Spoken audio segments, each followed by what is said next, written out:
Mrs. Paine, how did you first become acquainted with the Oswalds? I met them through friends at a party last winter, and then saw more of Marina later. I was interested in talking with her because I was trying to learn the language. Then later they had financial difficulty when he lost his work, and eventually led to my inviting her to live with me in Dallas while she was waiting for her baby that was born in October, and to stay on a couple of months with me, just as one woman with another can help when babies are small. And then I think they expected to get an apartment together when they could afford it, say after Christmas sometime. Where were you with Mrs. Oswald when the news of the president's death came? We were both sitting on the sofa. We had been watching the morning proceedings on the television, and I translated to her when I heard it that he had been shot and the blood spurted from him. And I was crying and she was very upset. Indeed, this was our condition when men came from the police department in Dallas. And that was the first that we had any indication that her husband was associated with this tragic event. She said to me after we had been at the police station, she could not imagine her husband doing anything of this sort. He never said anything that she heard derogatory about the president.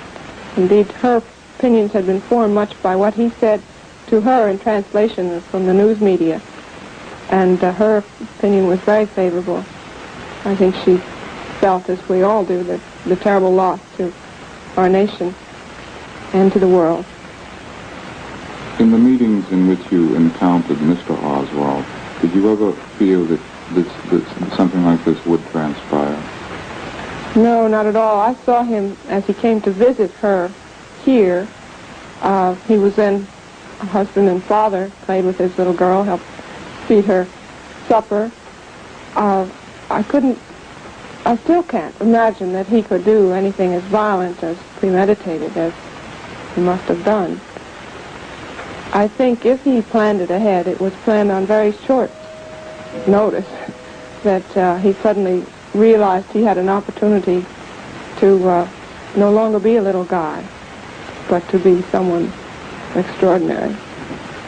I think probably I will always have terrible if-only feelings, along with many Secret Service men and many people of the nation, anyone who's ever had any contact with these people, to say, if only I had done something.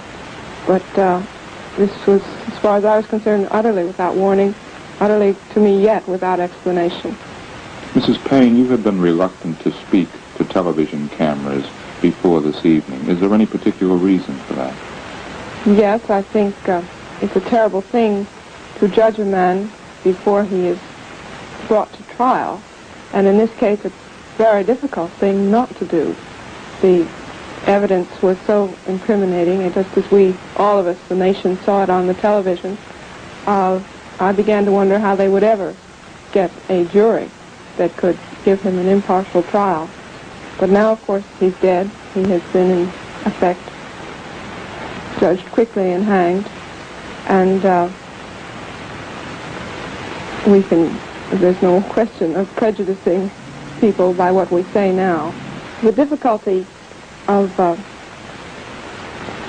saying anything that wouldn't tend to prejudice an entire nation already very upset and wanting to, quite rightly, to bring to justice as soon as possible the man who'd done this terrible thing.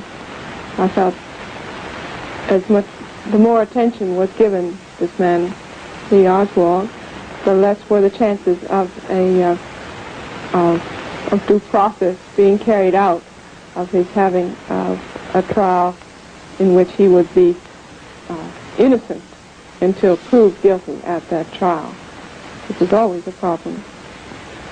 What type of a man did you picture Lee Harvey Oswald as?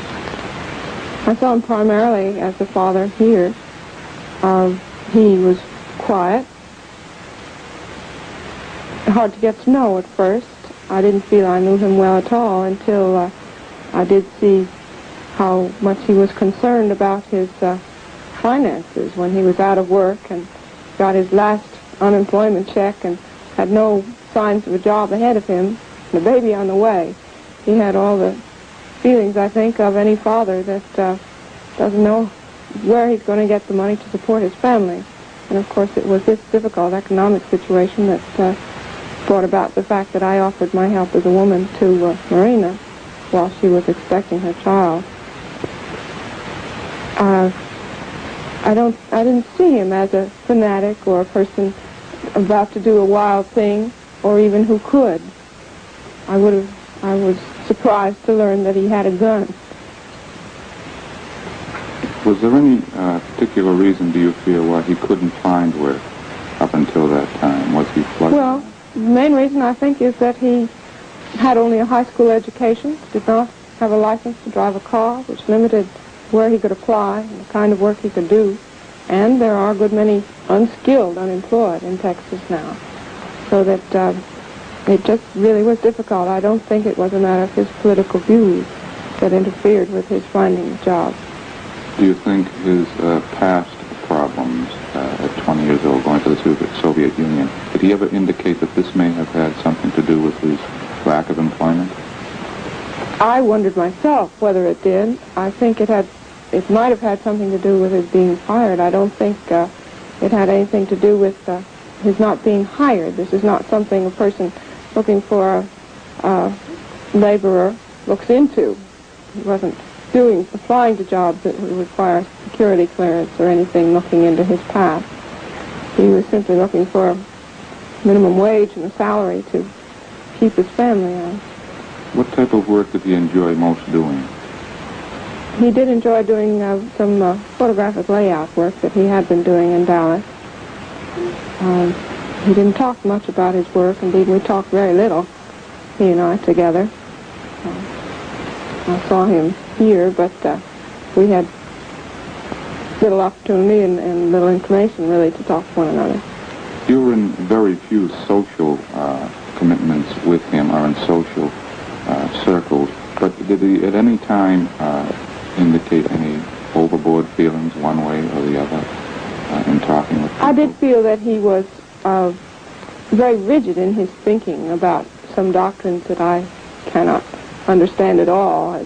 I do think he was a book Marxist, had read the books and thought that this was the way it should be, that capitalism was a bad system. I felt as he talked that there's no point in arguing with this man. If he thinks that he is out to be exploited, I think that's more the comment of a man who feels a little bit persecuted by life than a rational and a point that he could substantiate in fact. I just observed to myself, here's a man who feels that life has been tough and he hasn't got a proper deal out of it. I hoped that he might feel that life was generous. I hoped indeed that he might feel some generosity here in what he received from me for his wife. I really hoped that he might feel some ease of this discontent he did feel in the existing society, just by easing, if his own heart could feel ease. But I guess I'm no psychologist. I suppose it's just all too late when a man is 24 to change his feelings about the way life is, or the way he expects it to treat him. How is Mrs. Oswald? What were her feelings? Did she ever express them to you in conversation about this country? Yes, she likes this country very much. She would like very much to stay here and raise her children here. She has felt people very friendly. She's a person who would easily make friends if she knew the language, and I think as she learns the language will make friends. Of course, this event will make a great problem for her there. But she expressed to me Friday evening after we had come from the police station that she was very worried that this might prevent her staying in the United States. she would prefer to stay here. Mrs. Paine, has Mrs. Oswald ever encountered any anti-Russian feeling here in the United States? No, she said people were universally very kind to her.